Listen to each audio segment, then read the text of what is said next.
आदरणीय रणवीर महिंद्रा जी, अनिरुद्ध जी, मंचा सिंह, सभी हमारे कोऑर्डिनेशन कमेटी के सभी वरिष्ठ नेतागण, सामने बैठे मेरे सम्मानित पिता समान बुजुर्गों, माताएं, बहनें, नौजवान साथियों, सभी मीडिया के साथीगण, प्यारे बच्चों।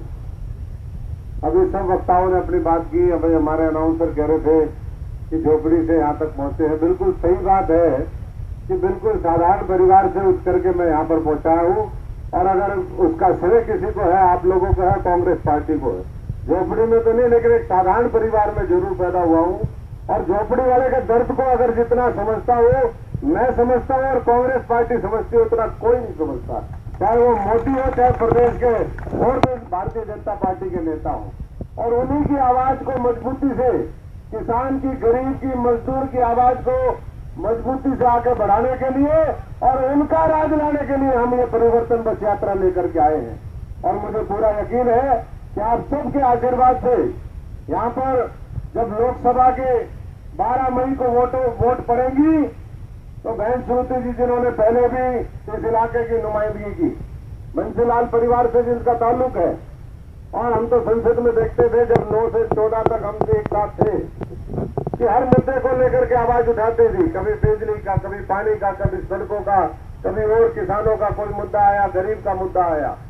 तो एक बहुत सक्षम और सूझवान नेतृत्व आपको मिला है। और बाकी तो आजाद साहब कहेंगे, प्रक्रिया पार्टी की है, लेकिन मोटे तौर पर मैं समझता हूं कि जो काम करता है उसको पार्टी हमेशा मौका देती है। तो सारे जितने भी बड़े बुजुर्ग आए, हम लेट हो रहे हैं, मैं कहना और भी चाहता था, और कामों में हम लोग लगे हुए हैं, तो इसलिए मैं ज्यादा कुछ न कहते सबसे एक ही प्रार्थना करूंगा कि सारी बातें भूल करके, हर बात भूलनी पड़ती है।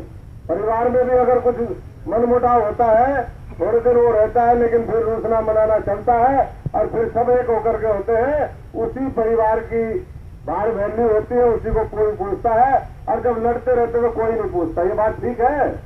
तो हम एक साथ, एकजुट, एक मिल करके एक मंच पर, एक बस में सवार होकर के आपके बीच में आए हैं, और ये कहते हैं कि आप अपना काम करो, हम अपना काम करेंगे, और 2019 में अभी राहुल जी के नेतृत्व में केंद्र की सरकार बनाएंगे, और आने वाले समय में इसके 2-3 महीने बाद प्रदेश के चुनाव होंगे।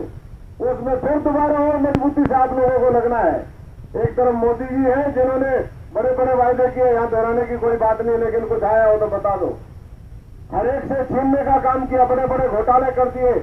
पहले हजारों करोड़ के घोटाले होते थे, अब लाख करोड़ रुपए से कम का कोई घोटाला नहीं है इस देश के अंदर। तो ऐसा राज आया है जिसमें न नौजवान को रोजगार है, न गरीब के हाथ को काम है, माताएं बहनें सुरक्षित नहीं, किसान रोज मारा जाता है। तो इसलिए ऐसे राज को पलट दो। मौके कभी कभी आते हैं। ये 40 दिन का जो चुनाव का समय बचा है, ये आपको 40 साल तक आने वाले समय में तरक्की और आपका हर तरीके से मान सम्मान बढ़ाने का काम करेगा।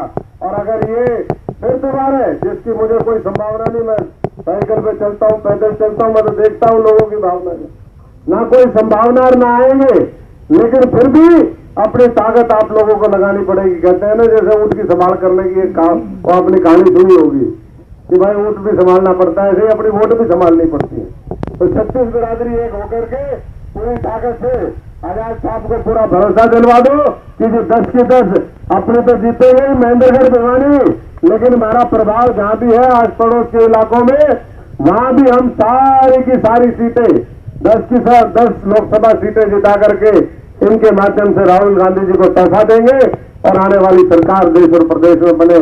फिर दोबारा जो बड़े बड़े फैसले हम लोगों ने पहले लिए, जिनको उल्टने का काम इस सरकार ने किया, नरेगा वालों की दुर्गति देख लो, आप रोजगार के नाम पर रोजगार छीनने वाली बात सरकार देख लो।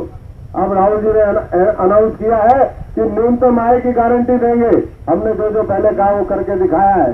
किसान के 72,000 करोड़ के कर्जे माफ किए हैं, और आने वाले समय में हर गरीब आदमी को पूरा साल का 72,000 उसकी कम से कम आय हो, ये सुनिश्चित करने का भारतीय जनता पार्टी करी। ये कैसे करेंगे भाई? तुम्हारे से मेरे है क्या?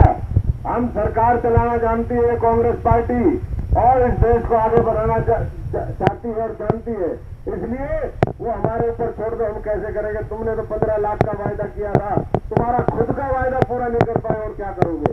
और हम जो वायदा करते हैं जैसे दूसरे प्रदेशों में आते ही किसानों के कर्जे माफ कर दिए एक घंटे के अंदर, 2 घंटे के अंदर, वैसे ही सरकार आएगी ये भी और इसके साथ साथ बड़े बड़े फैसले करेगी, नौजवान के हाथों को रोजगार देने का काम करेगी।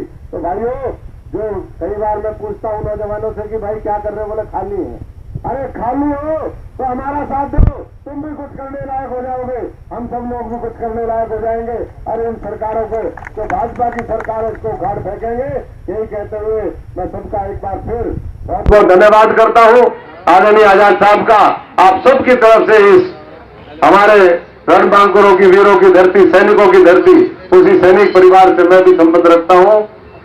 मेरा तो चरखी दादरी से भाई रिश्ता भी आपको सबको पता, मेरी दादी यही इसी इलाके की बलकर गांव की है, तो इसलिए है दादी सब की चरखी दादरी होगी बात पक्की। अब ठीक है दादी, तो आधा आधा मामला हमारा सबका बराबर मिलकर के राज लेकर के आओ। बहुत बहुत धन्यवाद। कांग्रेस पार्टी जिंदाबाद। पंडित जी एक नारा